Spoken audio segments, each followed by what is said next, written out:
ભરૂચ જિલ્લાના અંકલેશ્વરના ઉદ્યોગકારો માટે રાહતના સમાચાર સામે આવ્યા છે।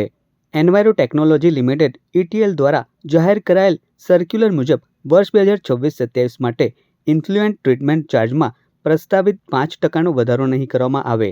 ઉદ્યોગકારોની લાંબા સમયથી ચાલતી માંગ અને ઉદ્યોગ મંડળ દ્વારા કરવામાં આવેલી રજૂઆતને ધ્યાનમાં રાખીને આ મહત્વપૂર્ણ નિર્ણય લેવામાં આવ્યો છે। આ નિર્ણયને ઉદ્યોગ જગતમાં સકારાત્મક પ્રતિસાદ મળ્યો છે। ETL દ્વારા સ્પષ્ટતા કરવામાં આવી છે કે આ 5% ચાર્જમાં રાહત માત્ર 2026-27 વર્ષ માટે જ લાગુ રહેશે।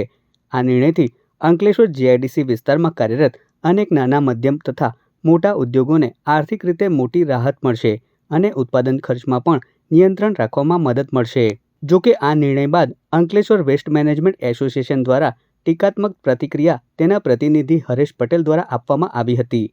તેઓએ જણાવ્યું હતું કે ભાવ વધારો પરત ખેંચવાથી ઉદ્યોગોને પૂરતો ફાયદો થયો નથી। હાલની વૈશ્વિક વિકટ પરિસ્થિતિમાં પણ વર્તમાન ભાવમાં ઘટાડો કરવામાં આવ્યો હોત તો તે ઉદ્યોગના હિતમાં ગણાત।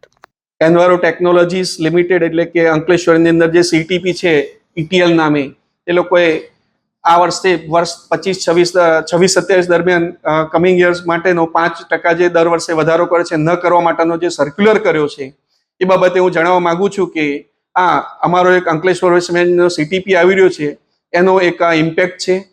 અમારું જો ધારવા જઈએ તો અમારા CTP નો ખર્ચો એપ્રોક્સિમેટલી અમે જે એમને જે અમારી સામે અપીલ કરી હતી અમે કોર્ટમાં પણ એ મૂકેલો છે રેટ અમારો કે અમારો આવનારો રેટ શું રહેશે, COD પ્રત્યેક COD પ્રમાણે એમ્યુનિકલ પ્રમાણે શું રહેશે, તો એ અત્યારે જ દર્શાવે છે કે અમારો 35-40%નો અમારો ETL કરતા ભાવ હજુ પણ ડાઉન છે। તો એમને ભાવ ઘટાડીને જો સર્ક્યુલર કર્યો હોત તો પ્રજા માટે ખૂબ રાહતની વાત હતી, પણ આ ઢંઢેરો પીટવા જેવું છે કે અમે ભાવ નથી વધારવાના। એના કરતાં જો ખરેખર રાહત આપી હોત, આટલા વર્ષોથી CTP ચલાવે છે, 35-37%નું બેલેન્સ શીટની અંદર પ્રોફિટ બતાવી રહ્યા છે, ઉપરાંત શું પ્રોફિટ હશે તો એ જ જાણતા હોય, પણ જો મેમ્બરોને એમને 5-10%ની રિલેક્સેશન આપી અને કંઈક રાહત આપી હોત તો મારી દ્રષ્ટિએ ખૂબ સારું રહેત।